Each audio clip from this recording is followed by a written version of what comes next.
Yo, I'm back. This is the Foul Hooked Whitey. Episode 5, Part 2, The Rise and Fall of East Rosebud High School. I know a lot of people have been waiting for this. And to be honest, I've been waiting for this. What I'm about to talk about is probably, certainly from a professional standpoint, the most difficult decision I've ever had to make. And frankly, it's right up there with, personally, the toughest decision I've had to make. But like I talked about in Part 2 of Episode 5 yesterday, I'm at a crossroads. I'm at a crossroads financially. I'm at a crossroads when it comes to affairs of the heart. I'm at a crossroads when it comes to my 90-year-old father, my daughters, my son, my grandchildren. My mind is swirling in the decision-making process. And ultimately, that decision has been made. Yesterday, on the last episode, I talked a lot about how the women I've been involved with have impacted me, and ultimately how they've impacted this decision. But you know, other than the financial aspect,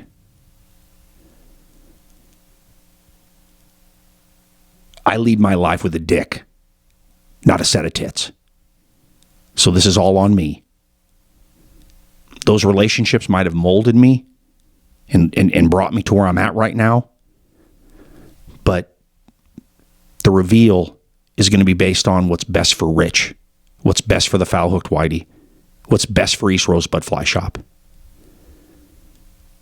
And it has not been easy coming into this decision, I can assure you. Not only do I have family, friends, but I have thousands of you. And as I've verbalized how important you as a customer are to me, not one word, not one syllable, not one utterance has been minimized. I've meant every fucking word of it. But at the end of the day, probably for the first time in my life, I'm in a position to make a decision that's best for me. I mean, holy fuck. When you're a man who spends his entire adult life trying to please a woman, no matter who she is, and when you're a guy that spends his entire adult life raising 3 beautiful children and ended up having 4 unbelievably gorgeous grandchildren, there's a bunch of factors in this shit. And it isn't all about me. However, this particular decision is about me. And it's going to be to benefit me. And honestly, straight up, I've never made a decision like that in my life. I've made plenty of selfish decisions, that's for sure. I've also made a bunch of dumb decisions. Just look at my last fucking 18 months. But as I look to the future, and as I look to my future, both personal and professional, that crossroads I've referenced is real. I mean, that crossroads I've been talking about is like an 18-pound sledgehammer hitting me right in the fucking forehead. I'm there. I'm almost 60 years old. I'm smart enough and I'm forward-thinking enough to know golden days are passing over, motherfuckers. What does that mean? I'm going to wake up and I'm 70. And over the next 10 years, like I've mentioned, I still have that opportunity to reinvent myself. And that's what I'm going to do. So I'm going to preface the reveal with number 1 saying, I'm staying in the industry. It's going to be the same actor. It's going to be the same movie. But it's going to be a different set. It's going to be a different location. So I've decided that what's best for me right now in all avenues of my life is to shut down my Billings location and to shut down my Red Lodge location.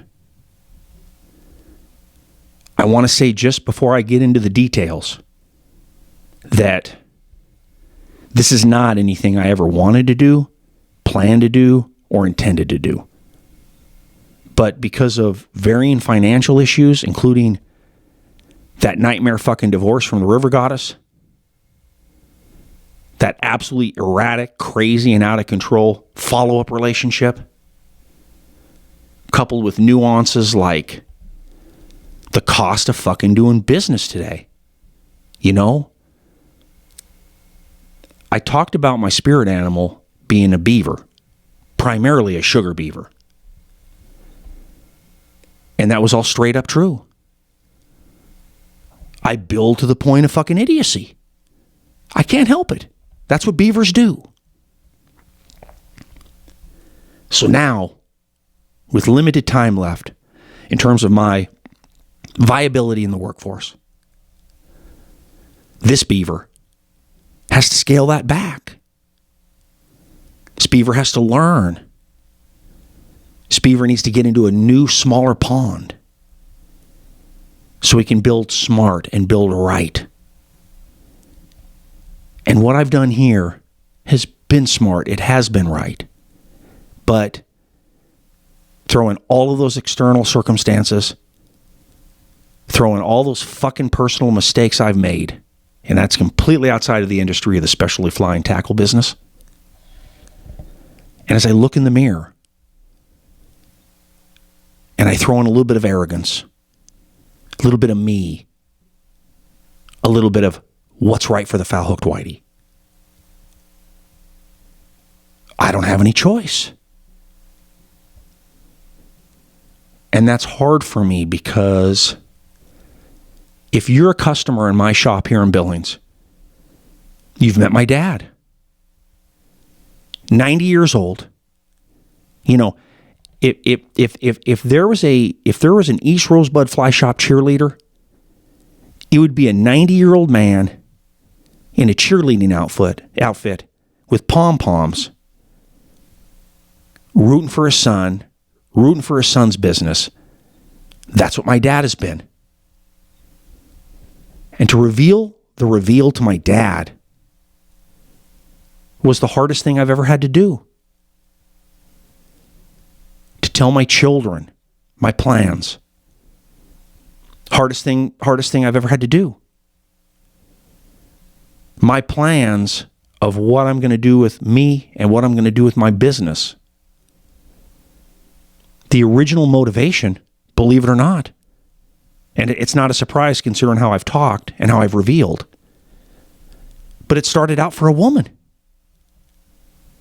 It started out for a woman. But that's not the case anymore. That's over. I'm in full selfish mode. Not selfish in terms of turning my back on anybody, but selfish in regards to what's best for me and what's best for my family. And at this point in my life, in my career, what's best is what I've described. So over the course of the next 60 to 90 to 75 days, 100 days, whatever it takes, I'm going to liquidate my Billings operation and my Red Lodge operation. And I'm going to transfer my business to another location. I'm not willing to disclose where I'm going to pop up just because emotionally, mentally, and business-wise, I'm still working this through in my mind. The plan is set, and it's a good plan. But it's a baby step plan because through all of the mechanics and the logistics of following through with what I just said I'm going to do. The biggest obstacle, the biggest entanglements, and the most difficulty is you. You know, I've talked about the selfish part of this and the need for me to do something for the foul-hooked whitey, but the truth is, saying goodbye to you is easily the toughest part of this. You know, it's even tougher than telling my 90-year-old East Rosebud cheerleading father. So, as you process this, and as we start sending out bits of information of how we're going to do this and where I'm going to end up, understand, I'm not running from anything. I'm not running from anybody. And I'm taking on a new challenge at damn near 60 years old. And you know, it's funny. None of it is because I have to. Ultimately, none of it is because I have to. It's because I want to. When I mentioned this is my opportunity to reinvent myself professionally, I meant it. What East Rosebud has done and what I've done leading this operation is we have set the watermark for superb merchandising and customer service as it relates to a big-time fucking fly shop. And that's what we are. That's what we've been. And that's what I will be going into the future. So I'm not going to disappear. I'm not going to leave the industry. I'm just going to change the venue. And the reason I'm going to change the venue ultimately is for me and my future. And I'll say it again. For the first time as an adult male, been married a couple times, raised beautiful children, covet my 4 grandchildren. I got one more opportunity to build on what I've built. And the foul-hooked whitey is fucking telling all of you right now, keep an eye out. Because this story ain't over. That's it. Details to follow. Foul-hooked whitey, out.